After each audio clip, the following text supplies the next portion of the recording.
Hello, and may this day find you well. I hope that you are unassailed by troubles, and if there are troubles, if you are troubled in any sense, I hope you find relief soon, and that happiness and joy may again grace your mind with their presence. Today I'm going to talk about two topics, very central in classical Buddhism, that kind of interlink in common discussion around Buddhist doctrine. These two topics are anattā, the doctrine of anattā, or no self, or not self, and the doctrine of rebirth. These two often being seen as somehow contradictory in nature. I want to kind of here explore both of these concepts to some degree, and then argue that they are not actually contradictory in any robust sense. There's a very easy way to kind of bring them together, and that the confusion around this seeming contradiction arises out of a kind of misunderstanding and perhaps some lack of experience with anattā, or no self.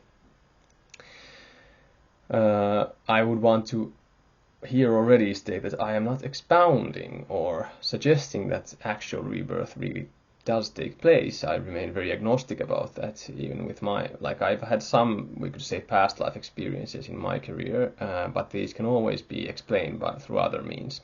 So I remain respectfully agnostic, but there is certainly no contradiction in the doctrine, or it's quite easy to see that how there's no contradiction in the doctrine. But first, anattā. Anattā, or no self, is, as many of you probably know, one of the three characteristics in Buddhism. One of the kind of three characteristics: anicca, or impermanence, or insecurity; dukkha, the existence and nature of suffering; and anattā, no self, forming together one of the really core tenets of Buddhist philosophy. Especially prominent in early Buddhist texts, the Pali Canon and other texts of the Theravada tradition, but of course forming a core aspect in all Buddhist schools. Perhaps the only exception to this that has something akin to a self, a major Buddhist school, was the Pudgalavada or Puggalavada school, found in the 3rd century BCE and continuing flourishing for around 1,000 years or slightly more thereafter, which also did not ascribe any kind of self to the flow of aggregates, and I'll talk about the aggregates more in a second. But instead saw that the thing being reborn is a pudgala, a person, and this person somehow exists outside the aggregates, being neither identical to them nor really disidentical to them. It's kind of something completely different. And that school had a lot of proponents for a long time, but it's again, this reference to a person, I will argue here, is not necessary for the doctrine of rebirth, which was this contradiction, a very old contradiction between anattā and rebirth. That was the kind of the fuel for the Pudgalavada school and the whole conception of this kind of person. But in general, anattā in a very robust sense, no self or not self, is a very core tenet in Buddhist philosophy, and basically the motivation for anattā, no self, probably also already for the Buddha himself, because this method is so much talked about in the canon, is an investigation of the phenomenal structure of one's reality. The Buddha, in the Pali Canon and in the latter tradition also, Buddhists in the latter tradition, basically split this phenomenal reality we have, our experience, into 5 aggregates, 5 parts or composites or heaps that together make up a kind of flow of aggregates, a kind of state of becoming, a kind of combination of phenomena in a constant state of becoming. And the 5 aggregates are rupa, or form, which could be taken to mean either the physical senses, just the physical senses, the sight, sound, taste, smell, and the body sensations, or all of phenomenal experience, including thought. The next aggregate, the second aggregate, is sankhara, or conceptualizations, fabrications, ideas, conceptual structures, including all kinds of view, belief, naming, conception, all kinds of conceptual activity. And that can be taken to mean, depending on how one sees the model, either to refer to kind of the unconscious conceptualizations and so on, the kind of belief structures in the mind from which manifest thought stems from. So, for example, I have the concept of a table, for example, is present in my mind on a somewhat like an unconscious level, and these would be in the Buddhist tradition, especially in the in the middle, kind of, for example, in the Yogacara school, the mind-only school in the 3rd to 5th centuries, like CE,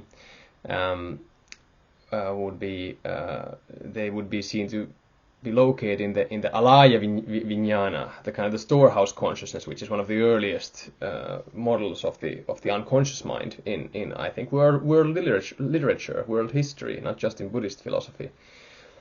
But yeah, I have the concept of a table, for example, somehow kind of in potentia, potentially like in my unconscious, stored somewhere, present somewhere, and this concept, it's not present all the time as manifest thought, but this kind of, but the presence of this conceptual structure and beliefs associated with it cause me to recognize a table when I see one. And if I have to talk to someone about a table, I can name a table, I can talk about it, and so on. The second aggregate of sankhara, it could be seen to pertain just to this kind of potential presence of ideas and conceptualizations from which manifest thought stems from, or to also include manifest thought as phenomena. So here we can either see that that one can see either that rupa form includes all of manifest reality and all phenomena, or just the kind of physical senses, and likewise sankhara could be seen to kind of either pertain to the kind of the ideas latent in the mind, from which manifest thought stems from, or also to manifest thought itself. This makes little difference. The third aggregate is sanya, which is the faculty of perception, and this is basically the faculty of perception or recognizing. So this is the faculty that kind of links rupa, or like links phenomenal reality and ideas, conceptualizations, sankharas together. So it recognizes, for example, that if I have a pain in my shoulder, sanya is the faculty of recognizing, there's a pain, or like this is this pain. If I have a chronic pain, for example, it's this thing again. Or it's the faculty that recognizes the table as a table, and so on. Any kind of recognition, any kind of linking together of phenomena and conceptualizations or fabrications is sanya. Then there's the fourth aggregate, vedana, which is evaluation. It's the faculty of kind of evaluating, the mind evaluates perceptions of certain sankharas in the flow of phenomena, rupa. It evaluates those perceptions. Is this a good or bad thing? No. Okay, I perceive a pain. It's this pain again. It's this chronic pain I always seem to have, Is it a bad or a good thing? If it's a chronic pain, it's most likely the mind perceives it as evaluates it as negative. And there's a negative feeling that arises. The feeling has a negative association, a negative tone, and negative valence, as it's said. Or if it's like I feel a sensation of love, and I recognize, I love this person, or I love this world, or I love that tree over there, or I love the sun, whatever.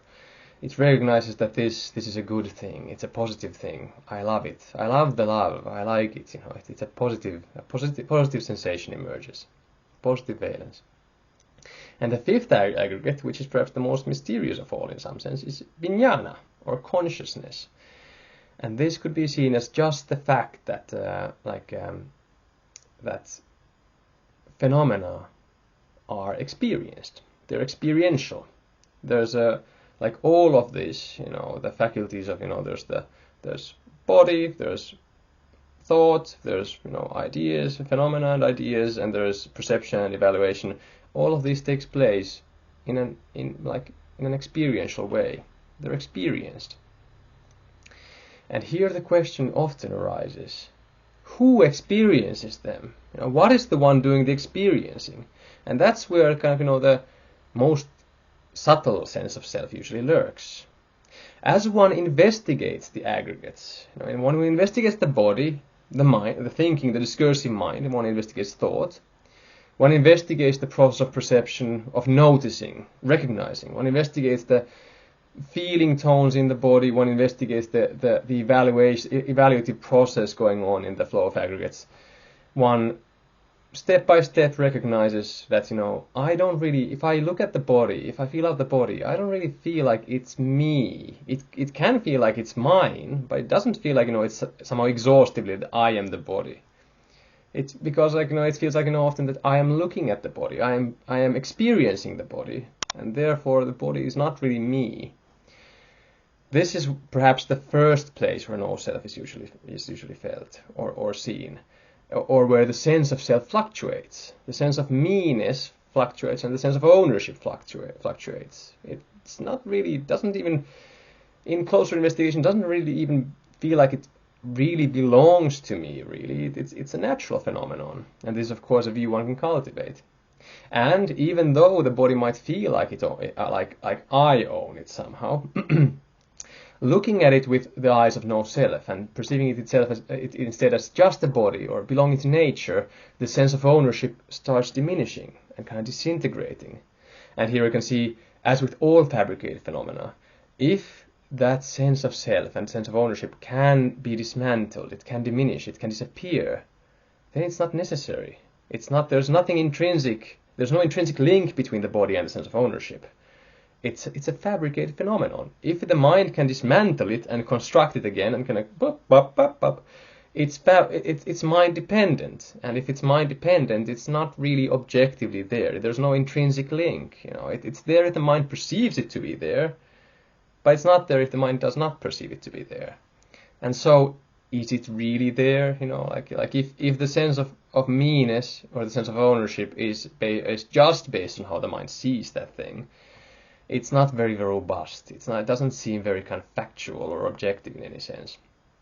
So one first perceives this perhaps in the physical senses and the body. And then the discursive mind, one sees the same thing. I might have the feeling of sometimes that, that I create the thoughts and I think the thoughts. But then if one looks at the thoughts, especially if one looks at them like kind of trying to really perceive them as no self, but if one just investigates them, one sees that they kind of appear from nowhere and they kind of disappear into nowhere.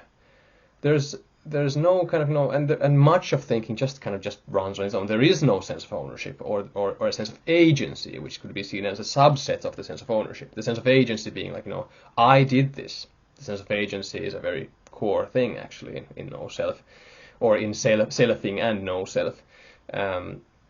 We have a sense of agency sometimes with the body. I move the hand, or with thoughts, I think the thoughts, and so on, or with the witness or the knowing.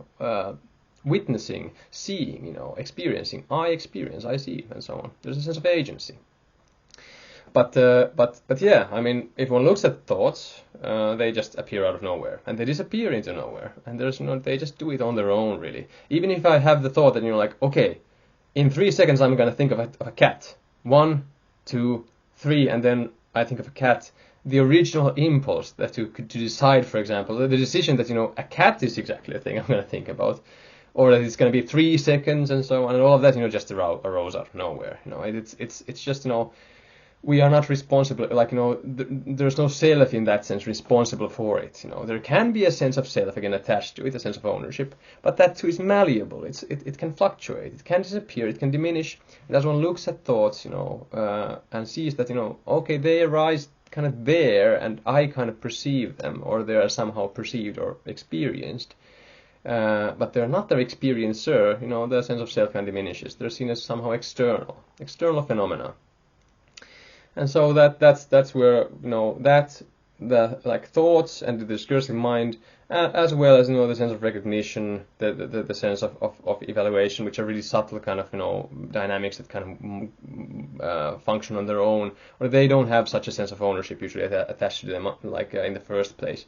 All of that kind of mental activity is seen as, okay, it doesn't really feel like me. It doesn't really feel like that's exhaustively me, that I am the thinking mind, or I am the perceiving or the evaluating mind.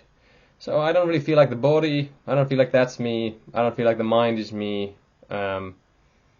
And then, like, in both cases, the sense of ownership can also is a diminishing thing. And again, no intrinsic link there. There's nothing in the mind or thinking or the discursive thought that would be somehow intrinsically linked to a sense of ownership and self. So the most subtle one is vijnana, is experiencing itself. Who experiences? Who knows? Who witnesses? And here, like, this is, that's where the locus or the focal point of self often, it's the stickiest. There's the feeling that, because things are experienced from a kind of point of view in some sense, we see things from a point of view, and we kind of, there's some relation, sometimes it feels like there's some relation between the witnessing and the things being witnessed, that there has to be someone or something that witnesses, that sees, that knows. But here too, if one looks at witnessing and knowing with a no-self lens, kind of that this doesn't belong to me, it belongs to nature. It's just nature being experiential. The flow of aggregates is just, it's being experienced. But and notice that any sense of self, there can be like a feeling that it feels like a self. It feels like there's a self there. One can notice that the sense of self, the feeling that there's a self, is a phenomenon arising in the mind, perhaps in the body as a sensation, and that those don't really feel like self. Again, the body doesn't really feel like that's exhaustively me, or like that's me. The mind doesn't feel like me. So any phenomenon arising in this kind of phenomenal reality, the sense of self does not feel like it's me. That's a really, really kind of core thing. The sense of self does not feel like the self. It feels like it's a kind of marker or an indication of self, but in itself it does not feel like a self. So if one kind of eliminates the sense of self and sees that there's does not perceive a self in body, does not feel a self in mind, does not feel a self in the sense of self, what remains is just experiencing, just vijnana, just consciousness. And then if one thinks, what is just consciousness if it doesn't even have a sense of self? It's completely empty. It's nothing. There's nothing there to be perceived. There's nothing there to be grasped. Nothing can be pointed to. It cannot be seen. And this perspective, it often happens that the kind of the feeling that somehow knowing has to be linked to a self, or that there has to be someone knowing or perceiving or seeing, that sense of self starts being diminished, and vijnana no longer feels like a self. It doesn't feel like it needs a self. No such self can be found. If there is a camera kind of seeing things, knowing things, the camera cannot film itself. And if the camera really, if anything arising in phenomenal reality, nothing like that can be kind of can be perceived to be a self, or like it can be kind of like it's not intrinsically linked to a sense of self or a sense of ownership or meanness or mindness or anything like that, then it doesn't really again, it's kind of arbitrary, it's fabricated. So vijnana also it starts feeling like not self. So this investigation of the aggregates, it's a very classical method in no self practice in ancient Buddhist philosophy and practice.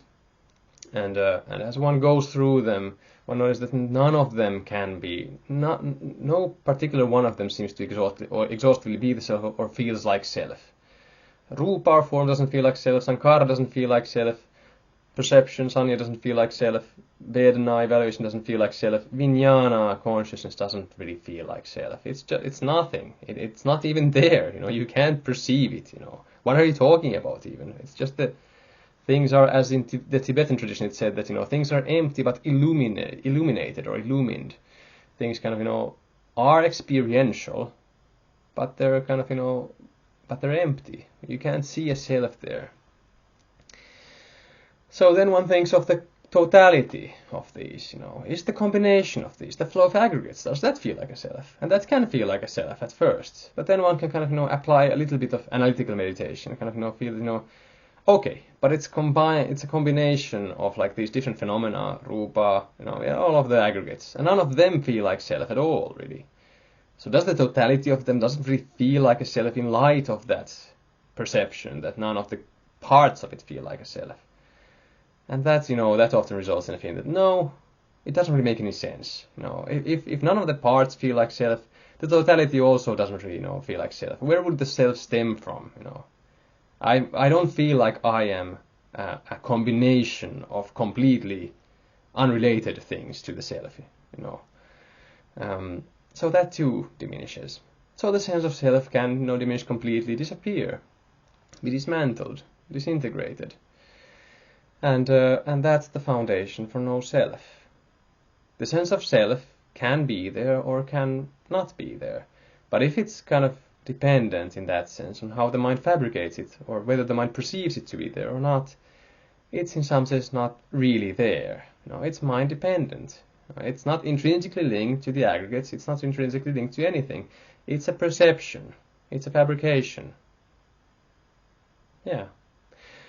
And this does not, of course, mean that it's impossible for there to be some sort of transcendent self, beyond all the kind of beyond all the phenomena. But nothing like that can be seen. There's really no reason to believe in that, except perhaps if one wants to bring the doctrine of rebirth into play. And here we go into rebirth. So rebirth is there's kind of it's the contradiction between no self and the rebirth of something in like an actual rebirth in a future life upon physical death. This kind of seeming contradiction has supplied for so much discussion over the millennia. And like I mentioned, the Pudgalavada, the person school, the personality school of earlier Buddhism, that was the whole motivation for the concept of Pudgala or Pudgala, for the person to be involved in the first place. And this contradiction is often is kind of circumvented by referring to rebirth not as a kind of a lifetime to lifetime kind of thing, but more in terms of the kind of the one lifetime interpretation of dependent origination, the kind of the Buddhist model for how the sense of self arises, how craving arises, tanha, thirst or craving arises, how clinging arises, how the sense of self arises, and how that begets suffering. That this is a one lifetime thing. It's a continuous process, that the rebirth of the self, is not something from lifetime to lifetime, but instead something that happens, continuously, numerous times, every single day, every single hour, every single minute even. And it kind of just keeps on going on and on. And sometimes one is reborn in this sense. The self is reborn in the hell realms, in the deva realms, in the realm of the gods, happy gods, in the realm of the jealous gods, asuras, in the human realm, etc. But this is like a moment-to-moment kind of thing. And that's a very fine model. That's certainly very useful. It's a very useful model for seeing how suffering is begotten in one's life, day to day, moment to moment, and so on. But there's so much in the Pali Canon, and I don't have explicit references for this video, but if someone is interested, I can put them in a comment. There are so many instances in the Canon, and also in the latter Buddhist tradition, that seem to very explicitly refer to being reborn, something being reborn in a future lifetime upon a physical death.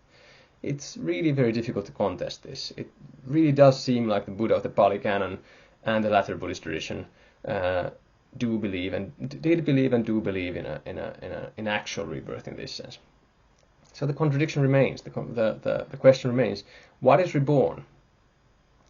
And I submit to you, I argue that the answer is very easy in some sense.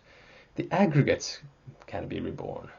I'm not saying this is the case. Again, I'm very agnostic about rebirth, but there's no contradiction in seeing that the aggregates could be reborn. There's no self in the aggregates in this sense, or no self can be found. And they are in that sense natural phenomena. Who knows what they do upon the physical death of the body, upon the dismantling of this kind of this life. Perhaps they continue on as a flow of aggregates, all of them together in tandem. They just, move and form a new life. No self involved, there's just the aggregates. No self as they always were, just going on, forming a new life. Could be that in some sense the same vijnana, and that doesn't mean that there's a self involved. It's just the same vijnana. It's like, there's the same table. or like, of course, here we can say that, like, it's empty, it's not really the same table, it's constantly changing, and so we can say vijnana is also constantly changing, but in the same way that a table would persist from day to day, who's not to say that vijnana could persist from life to life? Or the conceptual, the karma, the karmic storehouse of all kinds of conceptualizations, sufferings, and so on, the sankharas of the mind, maybe those, maybe all of this kind of, this somehow they move on in tandem or separately. Maybe they are scattered, so that the sankhara takes kind of, the karmic load and the conceptualizations and the kind of, the storehouse consciousness, all of that, of these five aggregates, then kind of, moves on to another life, connects with another vijnana, another rupa, another sanya, another vedana, just carries on. And so on. Separately or in tandem, there's no reason, there's no contradiction here. And I feel that the sense of contradiction, why this seems like such a difficult, topic to kind of, overcome for so many, is somehow rests on a kind of misunderstanding of self. That somehow, if something is reborn, it would have to be as a self. There's no reason to see it that way. Or a kind of, perhaps an identification with vijnana, feeling that okay, one maybe ascribes to the doctrine of no self, but one still has a sense that consciousness or vijnana, seeing, knowing, witnessing, is somehow linked to a self, and that and that focus or locus of self would have to be the thing that gets reborn.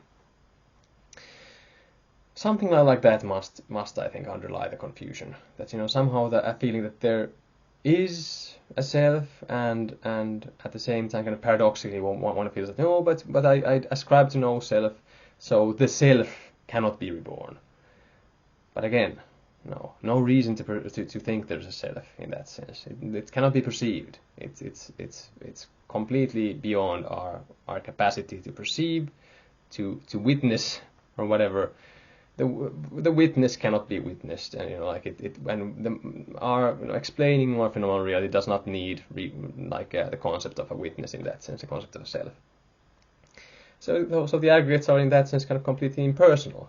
No person, no being is found in that sense. It's just impersonal heaps of things, forming a flow of becoming. And again, who's to say what happens to that flow upon the physical death of the organism?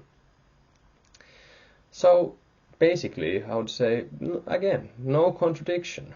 One is completely free to maintain or uphold both the doctrine of no self and the doctrine of rebirth, if that is seen to be useful, beautiful, of some, attractive or whatever, Again, I remain agnostic about rebirth, because I feel that, even with all kinds of whatever one experiences, one still cannot kind of glimpse beyond the physical death of the organism and what happens thereupon. But no contradiction. And I hope this explanation solves the topic, at least for some viewers, that what we can see again, that what is reborn is the aggregates, either in tandem, in unison, or separately. And actually there is, I am agnostic about rebirth, but there is some tentative evidence that something perhaps carries on over after our death, in some form, both in near-death experiences and reports of those kinds of phenomena, and also in kind of the phenomenon of children seemingly remembering past lives. There's quite a lot of data on this, but it's tentative. It's very interesting, and I would, if anyone is interested in rebirth as a concept or a teaching, I would very much encourage them to look at the whatever available evidence we have in that sense. Children who remember past lives. There's a book called that, and then thanatology, the study of death, and especially near-death experiences, and how they kind of, what kind of phenomena are linked to those experiences. But this is it, for now. Anattā, no self, is the emptiness of the aggregates, of any kind of inherent or intrinsic sense of self. The sense of self is malleable, It can fluctuate, it can disappear, and therefore it's fabricated. There's nothing to it that would merit any kind of robust existence of any sort of self. No self can be found, no witness can be found. Even vijnana is, in that sense, empty upon perception, or upon closer examination of any kind of fixed sense of self. And this does not contradict the teaching of rebirth if one wants to, for one reason or another, to believe in that, or is just interested in it, or finds it a happy thing that these two don't contradict each other. Thank you for watching this one, and I hope that your days to come are happy and loving and insightful and interesting, and perhaps even a little bit exciting, because I at least like exciting life also from time to time. But beautiful, harmonious, happy, and joyful. May you be well. Thanks.